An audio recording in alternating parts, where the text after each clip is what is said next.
Hello friends, welcome to my YouTube channel. तो friends, आधुनिक भारतीय इतिहास में इससे प्रीवियस वीडियो में हमने इसका पार्ट 13 डिस्कस किया था, जिसमें हमने गवर्नर जनरल और उनके कार्यकाल में जो महत्वपूर्ण कार्य या घटनाएं हुई थी उनको डिस्कस किया था। आज इस वीडियो में हम उसको आगे बढ़ाते हुए जो बाकी के कुछ महत्वपूर्ण गवर्नर जनरल है और उनके कार्यकाल में जो महत्वपूर्ण घटनाएं हुई उनको डिस्कस करेंगे, जो आपके आने वाले सभी एग्जामों के लिए काफ़ी इंपॉर्टेंट होने वाले हैं। तो चलिए, बिना टाइम वेस्ट कर हम वीडियो को शुरू करते हैं। तो फर्स्ट है इसमें आपका लॉर्ड डलहौजी। तो इनका कार्यकाल कब से कब तक था? तो 1848 से 1856 तक इनका कार्यकाल था। और इनके कार्यकाल की जो महत्वपूर्ण घटनाएं हैं उसमें पहली है कि इनके कार्यकाल में क्या है, द्वितीय आंग्ल सिख युद्ध हुआ था। तो किसके कार्यकाल में हुआ था ये? लॉर्ड डलहौजी के कार्यकाल में। और कब हुआ था ये? 1848 से 1849 में। और जो द्वितीय आंग्ल बर्मा युद्ध है ये भी किसके कार्यकाल में हुआ था? तो ये भी लॉर्ड डलहौजी के कार्यकाल में हुआ था। और एक और इम्पोर्टेंट फैक्ट यहाँ से बार बार पूछा जाता है कि जो पंजाब का ब्रिटिश शासन में विलय हुआ ये किसके कार्यकाल में हुआ था? तो ये भी लॉर्ड डलहौजी के कार्यकाल में हुआ था। तो तीनों फैक्ट याद रखिएगा, ये काफ़ी इंपॉर्टेंट है। नेक्स्ट है इसमें पॉइंट नंबर 2, व्यक्तिगत का सिद्धांत क्या है? लॉर्ड डलहौजी का था।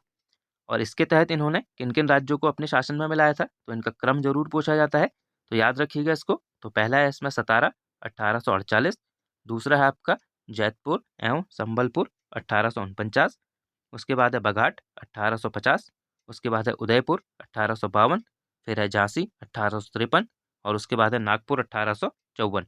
तो इनका क्रम भी याद रखिएगा और इनका ईयर भी ये एग्जाम में व्यवस्थित करने के लिए आता है। नेक्स्ट इसमें देखते हैं पॉइंट नंबर 3 कि 1856 में डलहौजी ने क्या है, तोपखाने का मुख्यालय कलकत्ता से मेरठ स्थानांतरित किया था। तो कब किया था इन्होंने ये स्थानांतरित? 1856 में। और कहाँ से कहाँ? तो कलकत्ता से मेरठ। नेक्स्ट है इसमें पॉइंट नंबर 4, डलहौजी को भारत में क्या है, रेलवे का जनक माना जाता है। तो भारत में रेलवे का जनक किसे माना जाता है? तो लॉर्ड डलहौजी को। और इन्हीं के समय क्या है, भारत में पहली बार रेल लाइन 1853 में बम्बई से थाने चलाई गई थी। तो कब चलाई गई थी ये? 1853 में। और कहाँ से कहाँ चलाई गई थी? तो बम्बई से थाने। ये काफ़ी इंपॉर्टेंट फैक्ट है। नेक्स्ट है इसमें पॉइंट 5 कि इसने क्या है, शिमला को अपनी ग्रीष्मकालीन राजधानी बनाया था। तो ये सभी फैक्ट लॉर्ड डलहौजी के बारे में यहाँ से याद रखिएगा, ये एग्जाम में पूछे जाते हैं। नेक्स्ट देखते हैं इसमें अब हम लॉर्ड कैनिंग। तो जो लॉर्ड कैनिंग है इनका कार्यकाल कब से कब तक था? तो 1856 से 1862 तक इनका कार्यकाल था। और इनके कार्यकाल में जो महत्वपूर्ण घटनाएं हुई तो वो कौन कौन सी थी? तो पहला है कि लॉर्ड कैनिंग क्या है, भारत में प्रथम वायसराय थे। तो ये काफ़ी बार एग्जाम में रिपीट होने वाला क्वेश्चन है कि भारत में जो प्रथम वायसराय थे वो कौन थे? तो लॉर्ड कैनिंग। दूसरा फैक्ट है 1857 की क्रांति के समय जो गवर्नर जनरल था वो कौन था? तो ये भी लॉर्ड कैनिंग थे। थर्ड है, इसके समय में वर्ष 1856 में क्या है, विधवा पुनर्विवाह अधिनियम भी लागू किया गया था। तो कब किया गया था ये? वर्ष 1856 में। फोर्थ है, इसके समय में क्या है, महालेखा परीक्षक पद का सृजन किया गया था, जिसे स्वतंत्रता के बाद क्या है, नियंत्रक एवं महालेखा परीक्षक कहा गया है। तो काफी इंपॉर्टेंट फैक्ट है। नेक्स्ट है इसमें, इसके समय में क्या है, व्यक्तिगत का सिद्धांत समाप्त कर दिया गया था। यानी कि व्यक्तिगत का सिद्धांत जो लॉर्ड डलहौजी ने शुरू किया था, इसे समाप्त किसने किया था? तो लॉर्ड कैनिंग ने। अब नेक्स्ट इसमें देखते हैं हम लॉर्ड लॉरेंस। तो लॉर्ड लॉरेंस जो है इनका कार्यकाल कब से कब तक था? तो 1864 से 1869 तक इनका कार्यकाल था। और इनके कार्यकाल की जो महत्वपूर्ण घटनाएं हैं इसमें पहला है, इसके समय में क्या है, उड़ीसा में 1866 में क्या है, भीषण अकाल पड़ा था, जिसके बाद इन्होंने क्या है, हेनरी कैंपबेल के नेतृत्व में अकाल आयोग का गठन किया था। तो याद रखिएगा, जो लॉर्ड लॉरेंस हैं इनके कार्यकाल में जो अकाल आयोग का गठन किया गया था, किसके नेतृत्व में किया गया था? तो हेनरी कैंपबेल के नेतृत्व में। दूसरा है 1865 में इनके द्वारा भारत एवं यूरोप के बीच प्रथम समुद्री टेलीग्राफ सेवा शुरू की गई थी। तो काफ़ी महत्वपूर्ण फैक्ट है, याद रखिएगा इसे।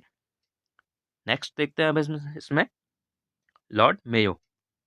तो इनका कार्यकाल कब से कब तक था? तो 1869 से 1872 तक लॉर्ड मेयो का कार्यकाल था। और इनके कार्यकाल की जो महत्वपूर्ण घटना है इसमें पहला है, इन्होंने क्या है, वर्ष 1872 में अजमेर में मेयो कॉलेज की स्थापना की थी। तो कब की थी मेयो कॉलेज की स्थापना? 1872 में। और कहाँ की थी? अजमेर में। दूसरा है 1872 में इनके द्वारा क्या है, कृषि विभाग की स्थापना भी की गई थी।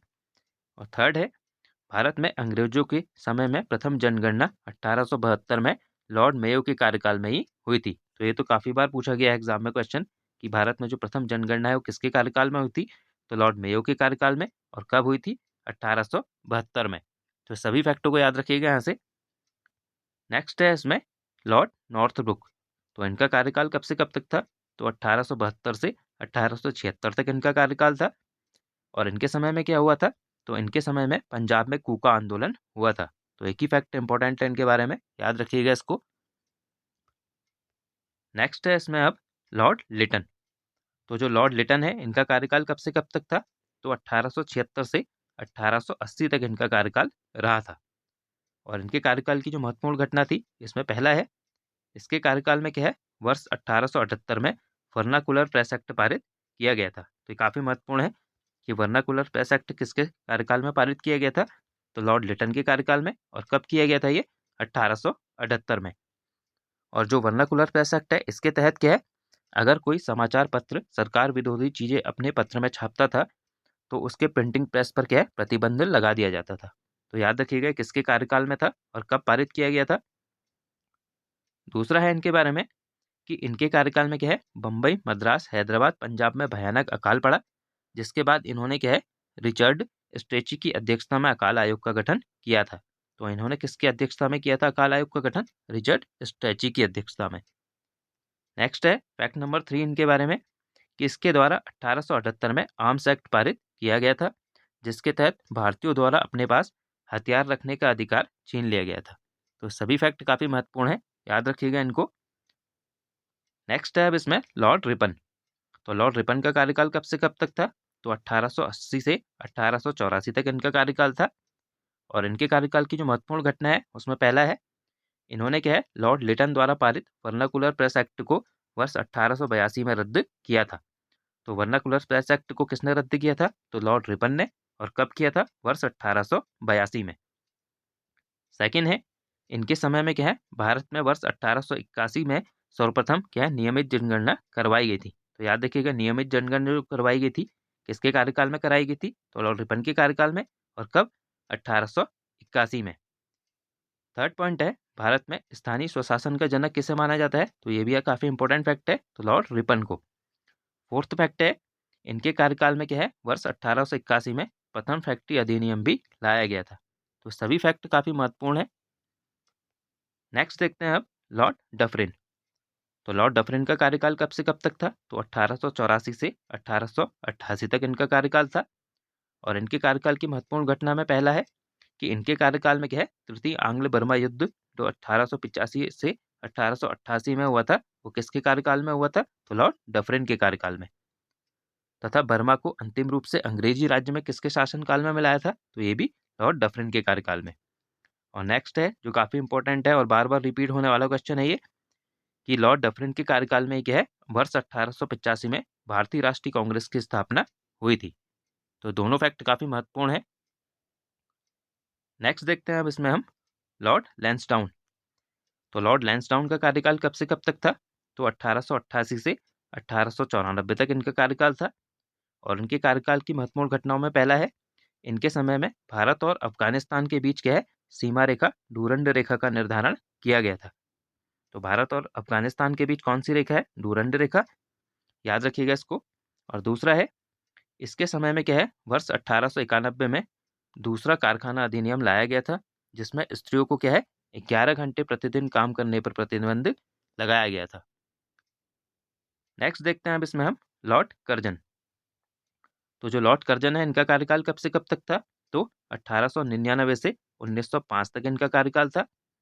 और इनके कार्यकाल की महत्वपूर्ण घटनाओं में पहला है कि इनके कार्यकाल में 1901 में क्या है, स्कॉट मॉनक्रीफ की अध्यक्षता में सिंचाई आयोग का गठन किया गया था। और वर्ष 1902 में क्या है, सर एंड्रूज फ्रेजर की अध्यक्षता में पुलिस आयोग का गठन भी इनके कार्यकाल में किया गया था। और थर्ड है, सर थॉमस रैली की अध्यक्षता में विश्वविद्यालय आयोग का गठन भी इनके कार्यकाल में हुआ था। तो तीनों याद रखिएगा, सिंचाई आयोग, पुलिस आयोग और विश्वविद्यालय आयोग। तो ये तीनों किसके कार्यकाल में गठित किए गए हैं, तो लॉर्ड कर्जन के कार्यकाल में। सेकंड पॉइंट है, इसने सर एंटोनी मैकडोनल्ड की अध्यक्षता में एक अकाल आयोग का गठन भी किया था। थर्ड है, इसके द्वारा वर्ष 1904 में प्राचीन स्मारक संरक्षण अधिनियम पारित किया गया, जिससे प्राचीन स्मारकों की सुरक्षा और मरम्मत की ओर ध्यान दिया गया था। और जो फोर्थ फैक्ट है इनके बारे में कि इनके कार्यकाल में क्या है, भारतीय पुरातत्व विभाग की स्थापना भी की गई। और फिफ्थ है कि बंगाल विभाजन जो 1905 में हुआ था वो भी किसके कार्यकाल में हुआ था, तो लॉर्ड कर्जन के कार्यकाल में। ये भी काफ़ी इंपॉर्टेंट फैक्ट है यहाँ से।